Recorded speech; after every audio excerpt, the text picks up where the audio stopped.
Hello everybody, today it is the 14th of April, and in this video it's going to be relatively brief. I just want to establish some facts regarding the wave of drone and now missile strikes that has been launched from Iran and neighboring regions. We could get into that regarding whether some of them were launched from Iraq itself, and now additional information from Lebanon and Yemen, strikes that are heading in the direction of Israel. And so I just want to get out of the way that a lot of this is going to change by the time the video is released, but I at least want to have a common sort of foundation for facts that we understand as the situation develops. And we'll talk about it, of course, later. This is my map that I've been keeping track of since October 7th, keeping track of the war in Gaza, but also the northern front with Hezbollah, which is now going to be very interesting to see. So I have the entire Israeli force concentration. I have also various sites for Hezbollah that are stationed on the Lebanese and also Syrian borders. So I have those outposts. I don't have anything regarding Iran, but we're going to just talk about it. So starting 2 hours ago, that's when we received the first public information about drones, specifically Shahed 136 and Shahed 238 being launched. Some of them were likely launched from Iran. What I'm hearing is from Western media sources, the majority were likely launched from there. But I'm sure that some of them were also launched from Iraq in order to get them to reach Israeli territory at a faster time. And so that would have been done in some of the bases in coordination with the Shia-backed groups in Iraq, Kataib, Hezbollah, the Popular Mobilization Forces, all those groups, and we got videos from above Baghdad or above the other cities, whether they be in southeastern Iraq or in the Kurdish parts of Iraq, seeing the course trajectory of these drones as it was unfolding live. I guess I could show that to you guys over here. You could see dozens of those drones flying over in the skyline, so that is pretty interesting. And then starting about 30 minutes ago, 45 minutes ago, that's when we got the first information of actual interceptions of these drones, interceptions of drones done either by the Israelis, which they may have had preparation using their aircraft in Western Iraq. So that's a lot of the information that is coming from the Israeli side, that they are actively intercepting these drones in coordination with the Americans and the British, who moved some of their resources from Cyprus to get involved in the interception process. And so they are active in trying to stop this first wave of Iranian drones. And from what I heard, the most recent reporting is that the current wave, the first three waves, you could say, because there are in essence three waves that gradually we heard about over the past several hours that have been launched from Iranian territory and from Iraq. In total, it's being estimated that there were 400 to 500 UAVs and missiles involved in that attack. And so, again, the entire point of that is, first of all, to degrade the Israeli air defense, degrade the Iron Dome. For instance, the Iron Dome will be involved and has been involved, in addition to, of course, the Air Force and Israel's various allies and their jamming capabilities. The Iron Dome will be involved in intercepting low-altitude drones. If you look at the videos, and there are plenty of videos of this, I don't know if I could find them now for you guys, but there's a bunch of them over here. Here's just one. This is just a video of some of them flying above. I think this is in Iranian airspace. But yeah, you can get an idea of the extent of this attack. And so you have them flying at relatively low altitudes, less than 6,000 feet.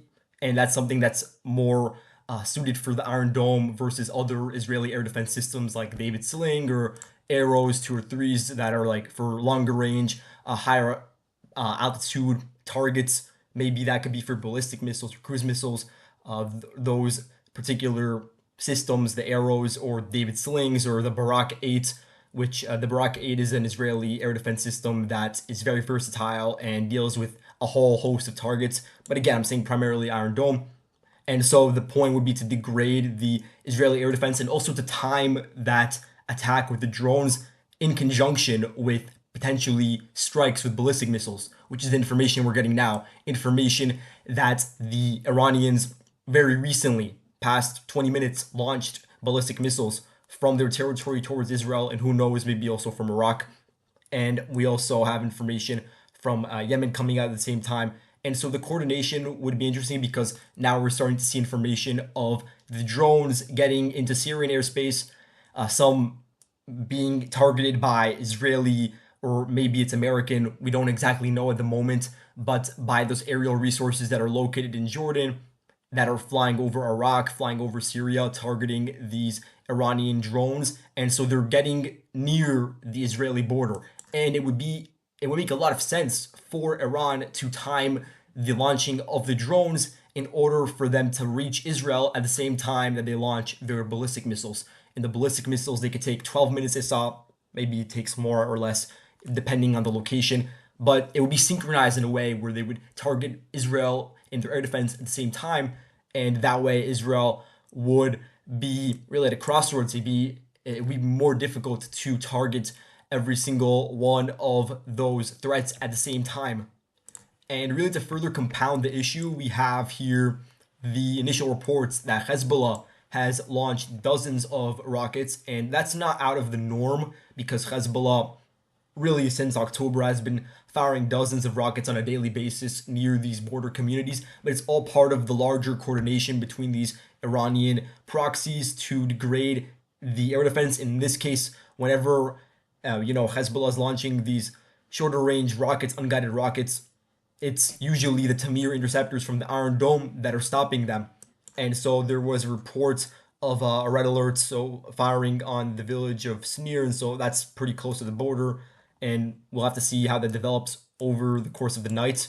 And then in Yemen, we have the initial reports from the Yemeni sources that there were drones launched from Yemen, and perhaps, I don't know if this is true yet, because there's a lot of information that's unconfirmed, and I'm going to, of course, distill what is and isn't. I'm going to make it very clear.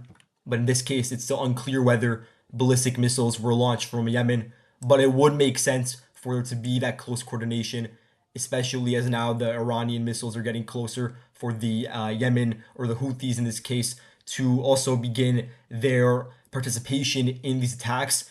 And so as we're speaking, we have the Americans in conjunction with the Israelis targeting the first wave of drones, and a lot of them are going to likely be intercepted. Some initial information about drones that fell within Iraq, I saw that in Hebrew media, so that cannot be verified. But to me personally, what's going to be most interesting to see how it develops is, first of all, the extent of the ballistic missiles, how many are really going to be launched, how many, if it's going to be a sufficient amount to actually break through certain weak areas in Israel's air defense coverage. And that could include perhaps southern Israel, an area that has less protection, because I see it as extremely unlikely that there would be success in the central areas, Gush Dan, basically, that entire central area of Israel where you have the economic and defense hub, intelligence hub, Jerusalem, the governmental hub. That's extremely unlikely. Further south, though, there is an opportunity given all the other sectors that Israel is dealing with, given the fact that now Egypt's also closed its airspace, so they're anticipating something. The fact that the Houthis are launching drones at the very least, there is an opportunity there, and it's going to be interesting to see how the events unfold over there. And then also on the northern front, that's going to be extremely important because it would just make sense intuitively for Iran to target that area to assist the Hezbollah forces as they attack on their own with their rocket array, but also due to the various Israeli military installations, whether it be air defense systems, radars, military posts that have been set up over the past couple of months in the Golan Heights, in the entire Upper Galilee region.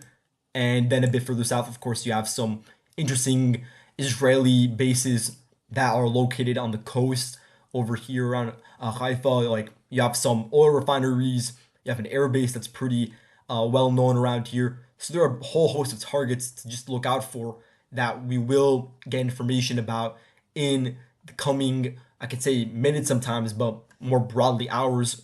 And so hopefully that's all useful for you guys. And I'll, of course, update the situation when I get the opportunity. So thank you all for watching, and I'll see you guys later. Stay safe and bye.